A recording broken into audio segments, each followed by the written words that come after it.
الحمد للہ رب العالمین والصلاة والسلام علی رسولہ الکریم۔ ناظرین محترم، گزشتہ ویڈیو میں ہم نے سورہ التغابن کی آیت نمبر 14 اور 15 کے حوالے سے یہ بات سمجھی تھی کہ سربراہ خاندان کے لیے اہل خانہ کی محبت میں ایک خطرہ پوشیدہ ہے۔ اہل خانہ سے جو ایک تعلق خاطر ہوتا ہے، محبت ہوتی ہے، دلداری ہوتی ہے، تو اس کے پیچھے ایک خطرہ مضمر ہے کہ کہیں ان کی وہ محبت جو ہے انسان کو غلط رخ پر نہ ڈال دے، اللہ کے احکامات سے غافل نہ کر دے۔ یہ موضوع تھا گزشتہ ویڈیو کا۔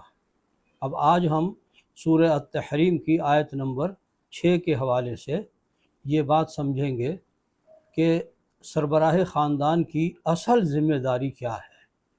اگرچہ نان نفقہ اور ضروریات اور تعلیم و تربیت یہ ساری بھی ذمہ داریاں ہیں، لیکن ان سے بھی بڑھ کر جو اہم ترین ذمہ داری ہے، جس کو مقدم ترین کہنا چاہیے، وہ ہے جو اس آیت میں بیان کی جا رہی ہے۔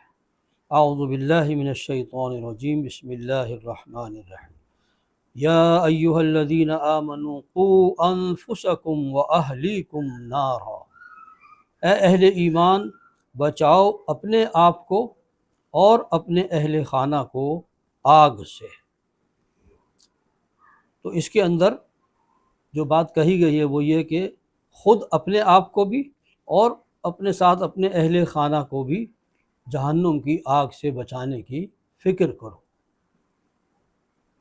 اب اس نار کی تفصیل دیکھیے، آگے اللہ تعالیٰ نے جو بیان کی ہے، وقودها الناس والحجارہ، اس کا ایندھن انسان اور پتھر ہے، یعنی اس کی جو شدت ہے اس کو ظاہر کرنے کے لیے اللہ تعالیٰ نے فرمایا کہ اس میں اس کو بھڑکانے کے لیے کوئی معمولی چیز نہیں بلکہ پتھر جیسی سخت چیز جو ہے وہ اس سے وہ آگ دہکائی جائے گی، اور اس میں انسانوں کو اور جنوں کو ڈالا جائے گا کہ جو نافرمان ہوں گے۔ تو ایک تو یہ بات فرمائی کہ وہ ایک ایسی آگ ہے کہ جس سے تمہیں بچنے کا حکم دیا جا رہا ہے کہ جس کا ایندھن انسان اور پتھر ہیں۔ اور دوسری بات، علیہا ملائکۃ، اس آگ پر جو فرشتے مقرر ہیں، غلاظ شداد، وہ بہت تند خو ہیں اور بہت ہی سخت گیر ہیں، یعنی ان کے دل میں کوئی ترس اور رحم کا مادہ نہیں ہے۔ ولا یعصون اللہ ما امرہم، اور نہ ہی وہ نافرمانی کرتے ہیں اللہ کی، جو حکم انہیں دیا جاتا ہے اس کو بجا لاتے ہیں۔ ویفعلون ما یؤمرون، اور کر گزرتے ہیں جس کا ان کو حکم دیا جاتا ہے۔ اس میں ایک لطیف اشارہ بھی ہے کہ دیکھو جس طریقے سے فرشتے اللہ تبارک و تعالیٰ کی بے چون و چرا اطاعت کرتے ہیں اور معصیت کا کہیں گزر نہیں ہے، تو تم تو اشرف المخلوقات ہو، تمہارا رویہ تو اس سے بھی بہتر ہونا چاہیے۔ اللہ کی فرما برداری میں تمہیں سبقت لے کے جانی چاہیے۔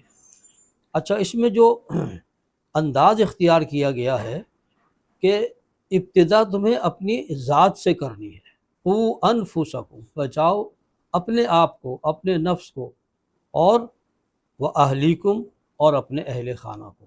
یہاں سے ایک بڑا اہم نقطہ ہمیں ملتا ہے کہ قرآن حکیم جو ہے وہ اس ترتیب کو قائم رکھنا چاہتا ہے کہ الاقرب فالاقرب، جو تم سے زیادہ نزدیک ہے وہ تمہاری خیر خواہی، تمہاری دعوت، تمہارے حسن سلوک، تمہاری نصیحت کا اولین مستحق ہے۔ لیکن ابتدا تمہیں اپنی ذات سے کرنی ہے۔ پہلے اس کا جائزہ لو کہ تمہارے اندر جو منکرات ہیں، خلاف اسلام جو چیزیں ہیں، ان سے چھٹکارا حاصل کرو، ان سے اپنے آپ کو پاک کرو، اور اسی کی دعوت اور اسی کی کوشش تم اپنے اہل خانہ کے حوالے سے کرو، پیار سے، سمجھا بجھا کر، کہیں اگر سختی کرنی پڑے، لیکن یہ فکر دامنگیر ہونی چاہیے کہ اس آگ سے ہمیں بچنا ہے اور اپنے اہل خانہ کو بھی بچانا ہے۔ یہ آگ ایسی ہے، یہ جہنم ایسی ہے، اس کے بارے میں قرآن حکیم میں فرمایا کہ ان جہنم کانت مرصادا للطاغین مآبا، یقیناً یہ جہنم تو گھات میں ہے، یہ تو طاق میں ہے ہر سرکش کی، اور یہ اس کا بہت برا ٹھکانہ بھی ہے۔ تو گویا کہ جہنم سے بچنا، یہ فکر اگر انسان کو لاحق ہو جائے تو پھر اس کی اصلاح آسان ہو جاتی ہے۔